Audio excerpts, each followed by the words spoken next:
Mirë, ne rikthehemi në studion e 7-5 dhe në këto momente atmosfera do ndryshoj pak. Jemi në një temë më soft, në një temë që do thosha unë është rrethuar nga i glamuri, nga ato dritat e bukura të skenës, po flasim pikërisht për botën e modelingut dhe të dizajnit, dhe unë në studio kam të ftuar një vajzë me të vërtet shumë të bukur, por edhe shumë të talentuar. Ajo është Juarda Allka. Mirë se erdhe, dashur. Mirëmëngjesi, është kënaqësi që jam me ju sot. Faleminderit që je këtu.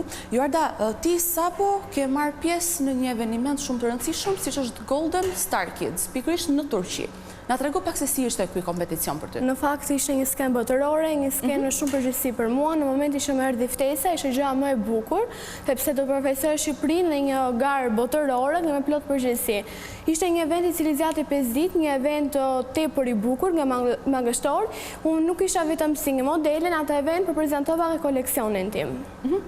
Pra përveç se modele, ti je edhe designer. Po. Mirë, unë dua të ndalemi pak tek fillimet e tua, në fakt. Na trego pak për fillimet e modelingut, për ato vitet e para që le të themi ti ke shkelur në pasarelat në vendin tonë dhe më pas kalojmë tek dëshira për dizajnin. Në fakt fillimet e mia ishin pak të vështira si çdo person. E kam nisur në vitin 2018, një rrugtim shumë i bukur që sot i mbaj mend hapat e mia të para. Si fillim kam konkuruar në garën botërore Miss Mr Children, e cila mbajt në Shqipëri, si fillim në qytetin tim, ku fitova çmime të rëndësishme, më pas në garën tjetër cila mbashën, duhet se cila ishte finalja mange u shpalla si shoqëruesja e dytë e Missit. Në fakt kemi edhe fotot që po i shohim tani në ekran, këto janë disa nga sfilatat që ti ke marrë pjesë apo janë kompeticione bukurie? Janë sfilata dhe kompeticione. Prindrit e tu janë mbështetësit e tu më të mëdhenj? Në fakt, po, ata kanë qenë në fillimet e mia, kur fillova, ishte mbështetja ime, gjithkohës kanë qenë pranë meje, duke më mbështetur nga në momentin që dikush ishte kundër kësaj bote, sepse e dim që bota modelingut është me plot parajgjykime, ata ishin gjithmonë pranë meje duke më mbështetur. Në fakt, ka shumë vajza në Shqipëri që edhe unë vet i kam hasur më përpara që kanë shumë dëshirë që t'i futen botës së modelingut dhe janë pikërisht prindërit e tyre që nuk është se i lejojnë. A kishin frikë ata në fillimet e tua se ndoshta kjo rrugë nuk do dilte ashtu siç ti e prisje? Në fakt, po, ishte pak a sikletë në fillim, që nëse do dilte ashtu si që ne e pristin apo jo, por u mësuam, prindërit filluan të më mbështesin çdo ditë më shumë. Dhe ti ke marrë pjesë në këto sfilata dhe kompeticione që në një moshë të vogël. A mund të themi se kjo industria jonë e modelingut ka ndryshuar me kalimin e kohës? A ke parë ndryshime ndoshta pozitive apo negative të këtij, le të themi, rruge që ti ke zgjedhur? Në fakt, kemi parë ndryshime pozitive, në industrinë e modës në Shqipëri, kemi pasur shumë ndryshime pozitive. Ndërkohë, përveç se një miss dhe një modele, ti je edhe designer. Si filloi e gjitha kjo? Atëherë si fillim filloi në kohën e karantinës, duke qenë se eventet më ndërpremën për shkak të pandemisë, fillova të ktheja një blog influencues në linje me veshjet dhe fillova të dizajnoja veshja. Pra është diçka që ti, le të themi, e ke filluar kohët e fundit, nuk është diçka që të ka shoqëruar bashkë me modelingun. A është e vështirë që të gjesh inspirim për të krijuar të gjitha ato veshjet që ti dëshiron të krijosh? Ku e gjen ti inspirimin? Në fakt, inspirohem më shumë tek pjesa e emocioneve, tek lumturia. Koleksionin e fundit për shembull e kam sjellur me ngjyrën e verdhë dhe jam inspiruar tek limoni. Okej, dhe ke vetëm një koleksion në treg? Po. Dhe në momentin e publikimit të këtij koleksioni tënd të parë, si u prit nga familja dhe nga shoqëria jote? Në fakt ishte diçka që nga familja u prit shumë mirë, por edhe nga personat të cilët mua më qëndrojnë gjithmonë afër, më mbështetën në këtë rrugtim që nisa. Dhe të flasim pak për ato kompeticionet e bukurisë në cilat i ke marrë pjesë. Kanë qenë kompeticione brenda edhe jashtë vendit, por unë e di që ti ke qenë pjesëmarrëse edhe në javën e modës në Milano. Gjë që në fakt nuk është një gjë e vogël për të arritur dhe unë të them urime dhe shumë suksese në këtë pjesë, si të duk vajtja nga një vend i vogël siç jemi ne në Milano, pikërisht në Itali, le të themi në kryeqendrën e modës. Po, në fakt ishin hapat e mia të para drejt një skene ndërkombëtare. Java e modës në Milano ishte ajo që më bëri të shkelja për herë të parë në një skenë ndërkombëtare, ishte diçka shumë e bukur, sepse kishte stilistë nga mbar bota, më kryesore kishte konkurrentë shumë të fortë, të cilët ishin modele për të prezantuar brende të ndryshme. Siç e dim, Shqipëria është një vend i vogël, që kur shkon në kompeticione botërore parajgjykohet deri diku, por ja dolej me shumë sukses në atë event.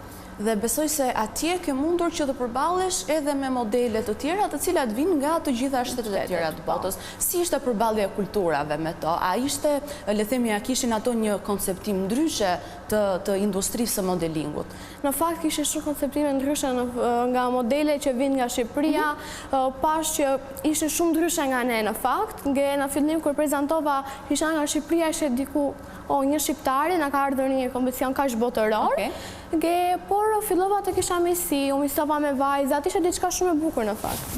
Në fakt është për të çuditur në pjesën më të madhe të kohës që vajzat marrin pjesë për kompeticione, gjithmonë do të ketë, le të themi, xhelozi mes tyre, janë ato zëngat e vogla se kush do ta marrë kurorën. A ka patur raste të tilla në kompeticionet ku ti ke marrë pjesë, qoftë tëndin personal, apo raste që ndoshta i ke hasur?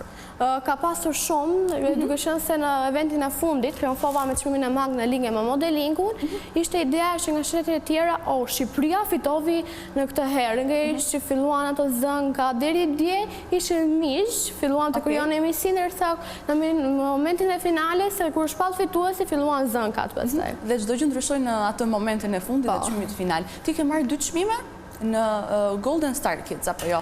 Dua të më tregosh pak ndryshimin mes tyre, pra ishte një çmim për modelingun dhe një çmim për dizajnin. Atëherë në pjesën e modelingut mora 2 çmime, si modelja më e mirë në Ballkan, nga gjithashtu fituesja e mange në ligje me modelingun, ndërsa në dizajn fitova si stilistja më e mirë. Okej, dhe ti kishe me vete një nga koleksionet e tua, apo ndoshta kishe marrë veshjet cilat ti kishe dizenjuar më përpara? Ishte një koleksion në fakt që u përgatit për atë event. Ishte pikërisht për eventin e zhvilluar në Turqi. Nëse do të flasim për eventet e tjera, çfarë mund të themi për të ardhmen tënde në këtë fushë? Po presim që të përfaqësosh Shqipërinë diku tjetër momentalisht? Po, atëherë kam një event në Getor, i cili mbahet në Nigeri, është një event botëror, të cilën do të kemi 50 shtete pjesëmarrëse, ku njëri prej tyre do të jetë Shqipëria. Më pas kam një event në prill të 2022 në kryeqendrën e modës sërish në Milano. Okej, pra ti do të rikthehesh në Milano dhe shpresojmë që kësaj radhe të rrëmbesh edhe një çmim me të vërtet shumë të madh që edhe të na bësh krenare, pse jo. Mirë, do të kalojmë pak tani tek tema e dizajnit. Pra ti je modele, je dizajner, por njëkohësisht je edhe në shkollë. A është shumë e vështirë që ti të mund t'i balancosh këto të treja në jetën tënde të përditshme? Atëherë dita ime në fakt lidhja është shumë e ngarkuar, sepse një pjesë e madhe e zë shkolla, më pas duhet të bëj prova në ligje me modelingun, të jem sa më aktive, nga një pjesë e zë nga dizajni. Për sa i përket shkollës, a mund të themi se në disa raste të ka penguar për të qenë pjesë e këtyre sfilatave apo kompeticioneve, sepse sigurisht duhet të japësh një pjesë të mirë të ditës tënde arsimimit, sepse është në vërtet i rëndësishëm. Atëherë nuk është se më ka penguar, sepse kam qenë e aftë ta menaxhoj kohën, nga t'i bëja të treja njëkohësisht. Dhe me shokët dhe shoqet e klasës apo me mësuesit që ti të rrethon gjatë gjithë ditës, si ke raportet? Mund të themi që të mbajnë pak më mirë, sepse ti tashmë je një mis, apo ke qëndruar në atë thjeshtësinë tënde? Atëherë, unë jam e vajza e thjeshtë, për shkak të jam gjithmonë në shoqërinë që kam qenë gjithmonë, ka nga ata persona në fakt që në klasën time nuk më mbështesin në këtë rrugë, apo jo vetëm në klasë, nga në shoqërinë jashtë, ndërsa tek pjesa e mësuesve kanë qenë gjithmonë supportues në meje, veçanërisht 2 nga mësueset e mia, Zisha e kimisë dhe Zisha e historisë. Okej, që tashmë ti sapo i përshëndetet dhe shpresoj që edhe ti duke ndjekur. Ti vjen nga një qytet si Cerriku. Si e shohin, le të themi, persona që ty të rrethojnë gjatë gjithë ditës këtë fakt që ti je një mis tani? A ka paragjykime, duke qenë se është edhe një vend shumë i vogël dhe ndoshta nuk janë mësuar me këto ide të kompeticioneve, një vajzë që tashmë i bën që të gjitha dhe ka arritur majat edhe pse në një moshë shumë të vogël? Në fakt, sepse Cerriku, siç e përmendë edhe ti, është një qytet i vogël, por mua më mbush më shumë dashuri dhe mbështetje. Ka nga ata persona të cilat nuk janë dakord me këtë pjesë, me shpeshherë shohim për shembull mes vajzave të cilat xhelozojnë. Tashmë ajo është një modele që si bën pse unë ruaj të thjeshtësinë time.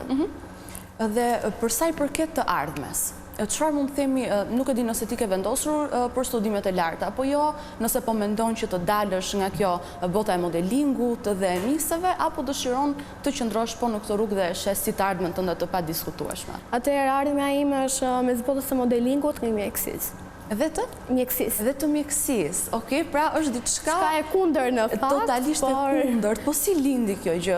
Pse pikërisht mjekësinë? Nuk e dishe vogël, e kisha shumë shef pjesën e mjekësisë. Më pëlqente shumë, nga thash, okej, ju Arda do jesh një mjeke, cila vishtesh me përparsin e bardhë nga ecën në korridorët e spitalit si një modele. Wow, okej, mirë, të gjitha mendoj se na pëlqeu kjo shprehje, edhe për ta mbyllur, le të themi, me një këshill që ti do të jepje të gjitha vajzave të tjera shqiptare për të arritur për të prekur ëndrat e tyre ashtu siç i ke prekur edhe vetë. Duhet të punojnë fort, kemë mbështetjen e afërmëve të tyre, do e arrijnë gjithçka. Okej, e dashur faleminderit shumë që ishe me ne këtë mëngjes edhe ne të urojmë suksese të mëtejshme në rrugën që ti ke zgjedhur. Faleminderit ju, ishte kënaqësi në fakt. Gjithashtu.